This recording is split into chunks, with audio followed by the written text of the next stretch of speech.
successful owners who don't have to work as hard and who have maybe a growing business like your example, they're at greater risk than two young entrepreneurs starting with 3 or 4 employees. That risk isn't too great. It's only after you've got a great team that the risk is at its greatest. Hello, this is Elizabeth Mower, president of BEI. And I'm John Brown, the founder of BEI. Each episode, we take you into the world of exit planning, sharing the stories, struggles, and opportunities of business owners and their advisors. We'll get into this episode's conversation right after this. Are you looking to increase your exit planning work? Are you tired of reinventing the wheel with every client? Possibly looking to streamline the process? Then the BEI planning license is for you. Receive the industry's only plan creation software developed exclusively by BEI for BEI advisors. You'll also gain access to implementation tools developed specifically to keep the advisor team moving together. Get personal, individual training and support for your plan design concepts.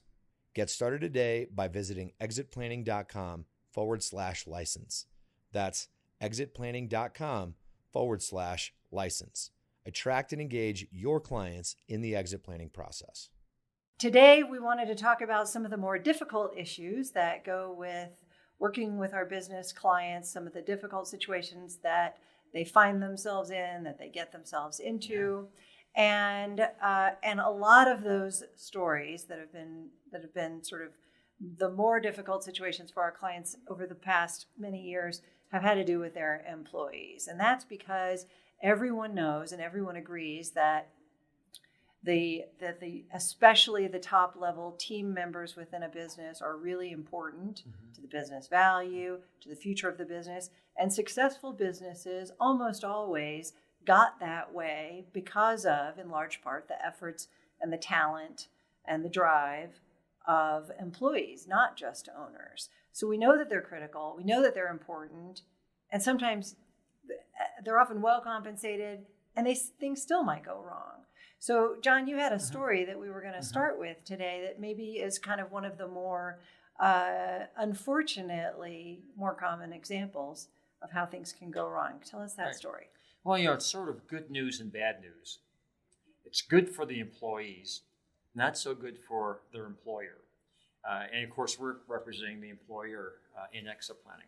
So, again, to Elizabeth's point, key employees are central to the ability of an owner to someday leave his business or her business on their own terms. So we focus a lot, and a lot of our podcasts are going to be at least discussing tangentially the importance of key employees, how to incent them, how to keep them working to grow the value of the business at the pace necessary to allow an owner to leave on her terms. The particular case I'm thinking about occurred when I was still practicing law. So that was, 15 years ago probably, but I was actually called in by one of my law partners to meet with the 4 owners of a company we had started to represent.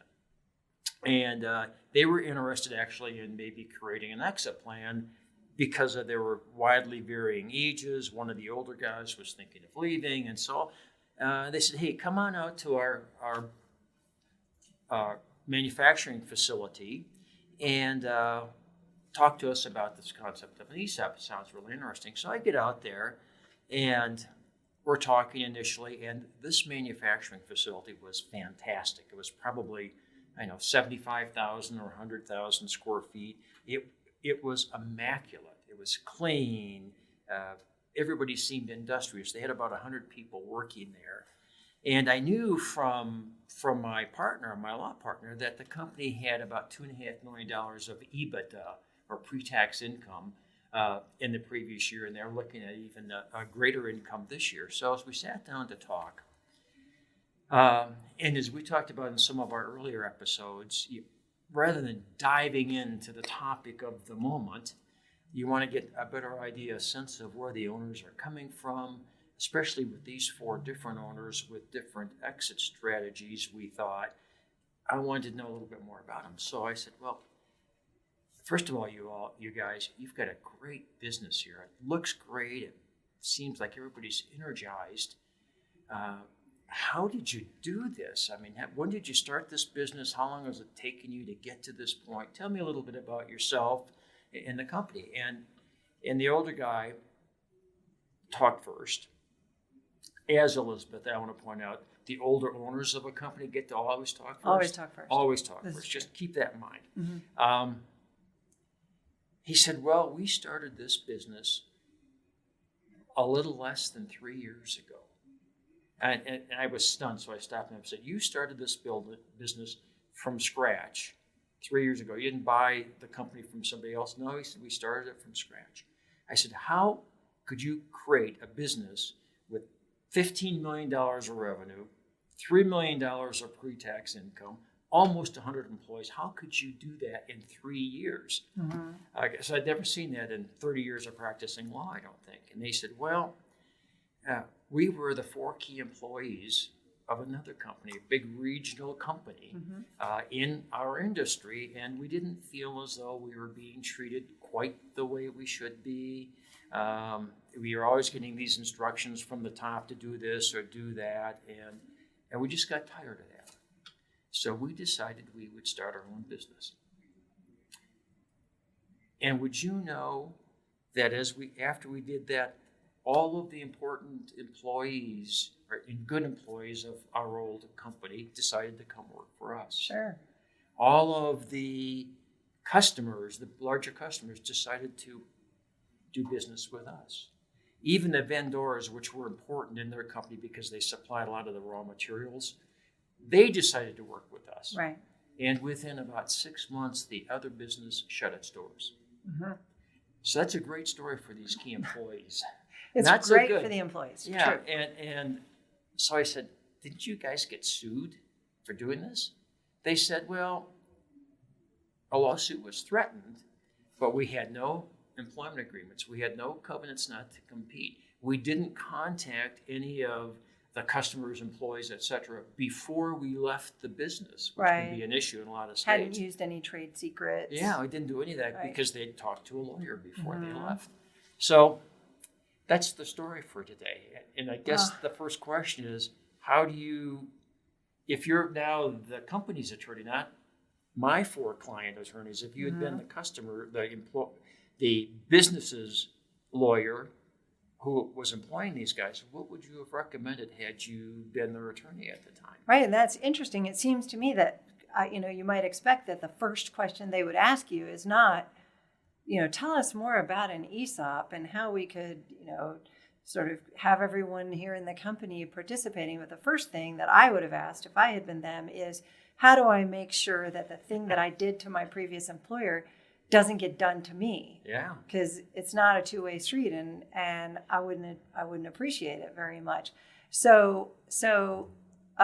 But it's not that big of a surprise that people don't have kind of a complete awareness of the maybe the damage that they caused, and that the same risks apply to them.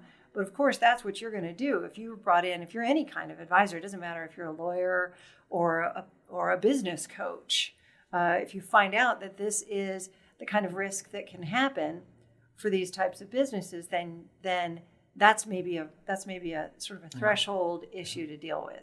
Is, well, you start asking these owners who are talking, okay, well, maybe the question is, well, what have you done so far to make sure that the thing you did to your previous employer doesn't happen to you? And then stop and get quiet and just see what they say. Well, we've talked about it. Oh, well, we're different. It's not going to happen to us because we have I pay my key people plenty of money. Right. They would never leave. We have a really good relationship. We're like family. Yeah. Mostly like family. That so, should be a warning sign all by itself. Yeah, you should never not think that you don't need to protect yourself because you're like family. So the opening sort of discussion, I agree with, while you're trying to understand this client, is really to go back and say, what have you done so far, and what would happen to you if your top people in this company did it again? Right. What would happen to you? Because you can't even, business owners aren't going to do anything unless they perceive that there's a need and that they're better off doing it than not, and that it's got some kind of urgency with it. Mm-hmm. They just have way too many things on their plate. And what will happen if we get a few years down the road and your business is twice as big and you're making twice as much in profit, you have twice as many employees? If that's the trajectory you're on, your risk is now much, much greater. Your business is now worth many times more than it was before. What will happen to you? So those are the questions that you start with. Do you agree, or what would you do with it? So, just on that point, the other thing to realize when you're dealing in an exit planning environment or arena where your clients are thinking of leaving, that's why you're listening to this podcast, is that as owners start to get closer to their exit departure date, whenever that is, most of them start to throttle back. They're not going to work harder. They're going to not work as hard. If they have key employees, which they're going to need to have to exit on their terms, those key employees are going to develop closer relationships with your employees, with your customers, with your vendors. So successful owners who don't have to work as hard and who have maybe a growing business like your example, they're at greater risk than two young entrepreneurs starting with 3 or 4 employees. That risk isn't too great. It's only after you've got a great team that the risk is at its greatest. I agree, and it grows every day. So what do you do? Well, I suppose it depends on where the client is on the time horizon, because we might have to get more creative the closer that they are towards, if they already have their hand on the doorknob of this business and they're kind of 1 foot across the threshold, we need to maybe get more creative and be very politically delicate in how we deal with people. And my answers might be different. If I've got somebody that's got a little bit of time between today and their ultimate sort of disposition of whatever it is they want to have happen with the business, they want to back away, they want to sell it, they want to give it to somebody in the family or whatever, I have time, then I have some flexibility. But I'm definitely going to come in the direction of saying, okay, well, let's do some protection against that risk of people leaving and harming your business. And then what are the things that we can do to protect against the risk? There's probably maybe in my mind, very small handful of categories. One would be, okay, well, what risk prevention sort of lockdowns can we do to protect the business? And those tend to be kind of negative things. You can't leave, you can't compete with us, you can't steal employees, you can't steal customers, things like that. So, and those vary, of course, from state to state and how tight you can make them. But then there's other things that you can do as well. You can create positives to balance out the negatives. You can create internal controls that would help protect some of the most sensitive pieces of information or relationships inside the company. You can create backup key people so that if this one leaves, the other one can step into their role. So I have a friend who works at this very, very large company in the energy industry, and she's a very senior person in their HR sort of department. And when she got a new position that was a promotion, she said, one of the things that I'm required to do for my new position is I have to train a successor for my own position, and they have to be trained up and ready to take over at a moment's notice in 6 months. And she's only been in this position for 6 days. But that's part of that company's sort of risk mitigation policy. And so I think that there's all kinds of things that you can do once you've identified the potential problem. You can do some negative things that prevent or restrict. You can do some positive things that encourage particular behaviors. And then you can do some kind of creative problem solving to say, okay, well, what do I have available to me that might work to help us deal with this situation? So what actually happens with either that client that you were talking about or your other clients? What path were you likely to go down? If we have time to plan and to act, almost all of the recommendations I would make would focus first on exactly what you were saying. We have to do something to prevent the key employees from leaving and taking something that's valuable. It might be a trade secret, other employees, customers, etc. And that traditionally is done through a covenant not to compete or a non-solicitation agreement, which says you can go compete, key employee, but you can't solicit or take customers, trade secrets, vendors, employees, and so on. So that's the negative on your side.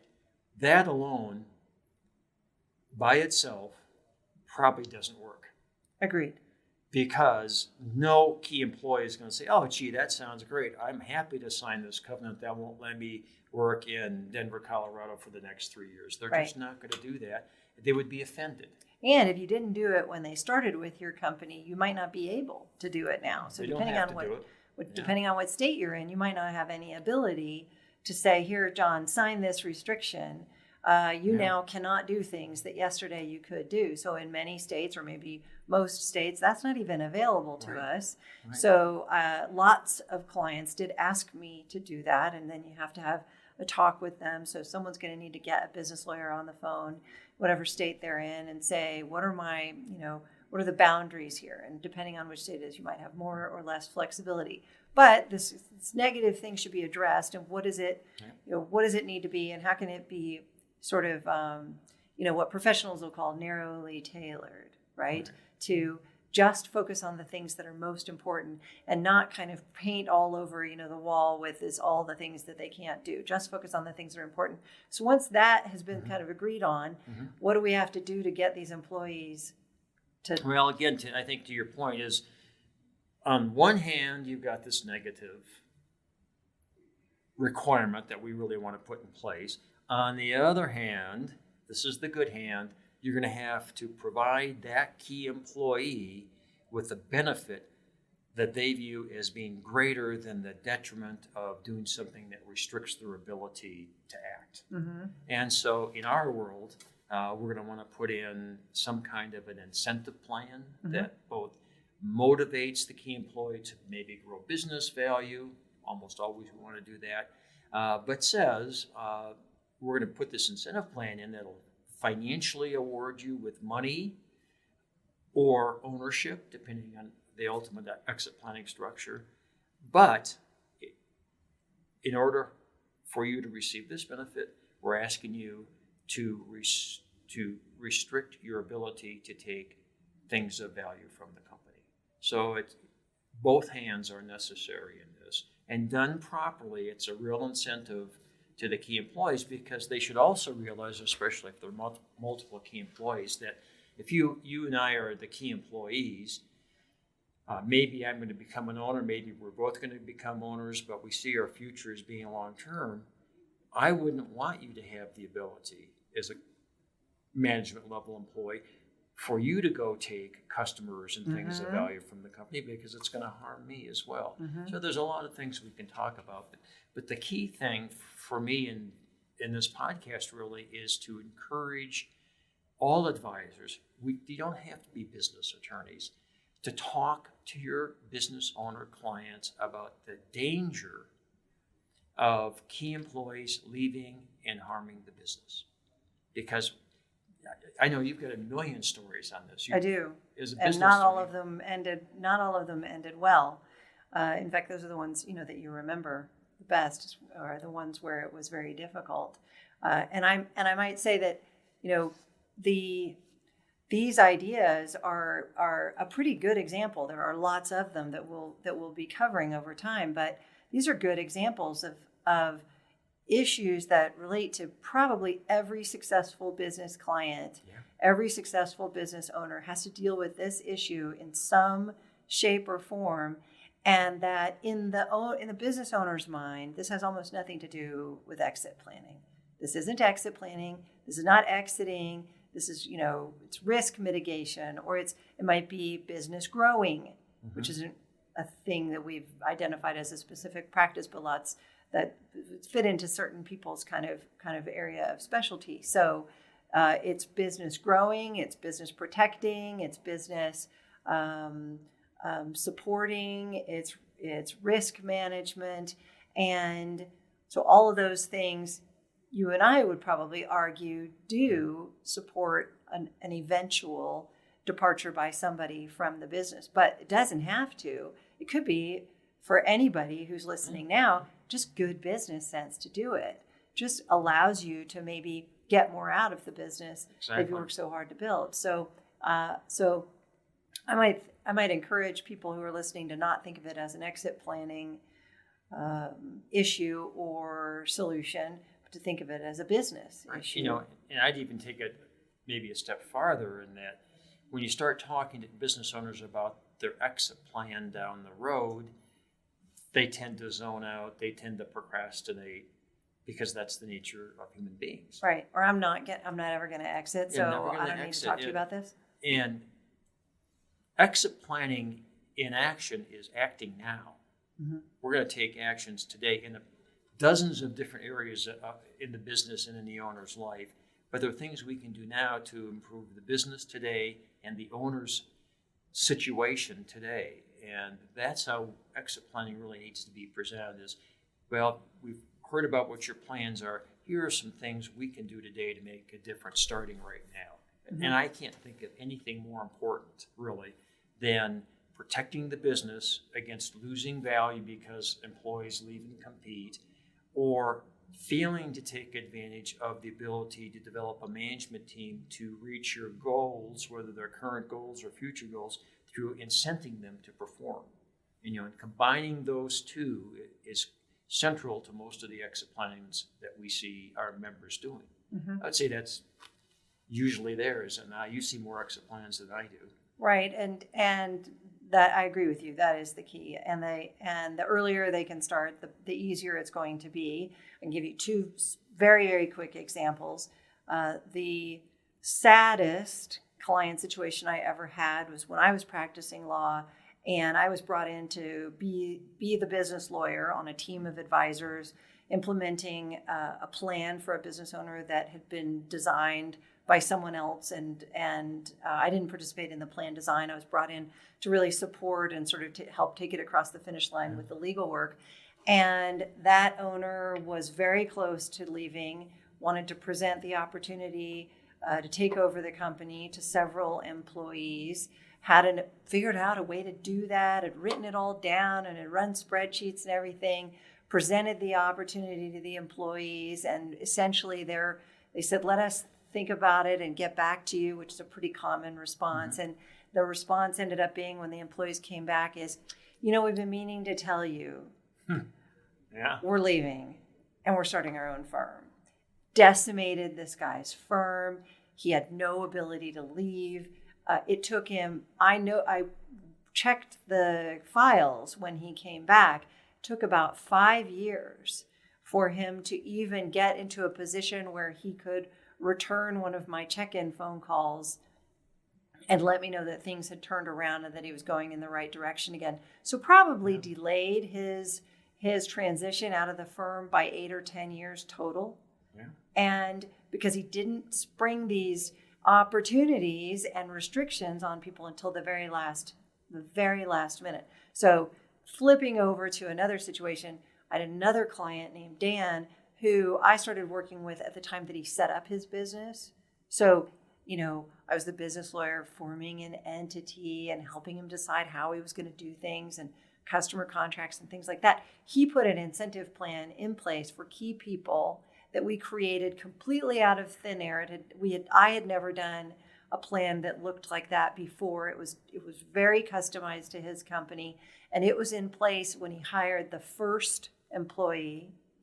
And it affected lots and lots of people, but some to a greater degree than others. And he ended up selling that business within probably 7, 8, 9 years after starting it, and getting actually much more than was his target sale price for the business, because that and a lot of other things had gone the right way. So that sort of methodically setting up the business. What is the ownership arrangement? I might argue would be sort of like a first line question that should be answered. Have you done everything you're supposed to there? And immediately after that, go to this employees. How are you going to keep them? How are you going to prevent them from killing the company?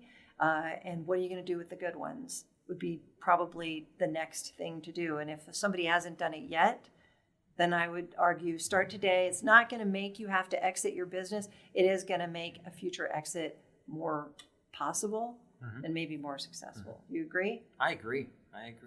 Anything else we learned from this client situation with your employees and their stealing the business away from their previous employer? Well, I guess I would ask you a question on that, which is, assuming that you're listening to this podcast right now, what would you suggest the next step should be for advisors who have not been talking to their business owners about what we just talked about, the incentive planning and restrictions and so on? Do they need to gain more knowledge? Do they need to work with other advisors? Can they ask some questions to the owners directly to get a sense of what the owner's thinking and what the owner's done? What would their next step be?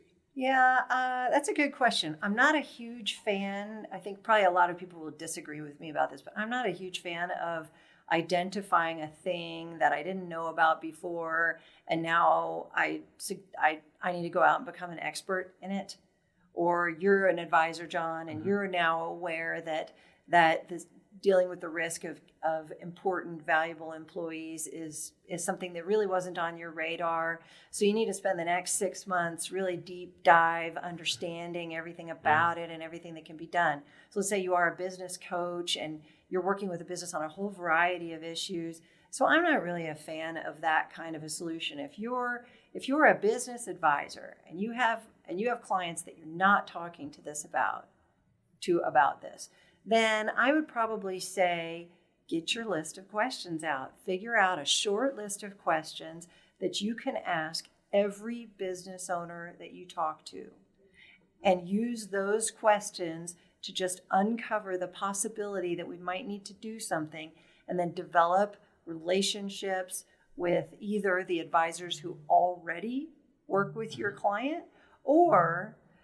somebody else that you know in your community, so that they can help and kind of think through the issue. So I might get your list of questions out. For everybody, that's going to be a little bit different. It would have to do with do you have key people? How important are they? What would happen if they leave? Something like that, right? I think so. So the bottom line is, you don't need to be a business attorney to get this process rolling, but it's a process that any owner who has or thinks they're going to have key employees needs to start considering today.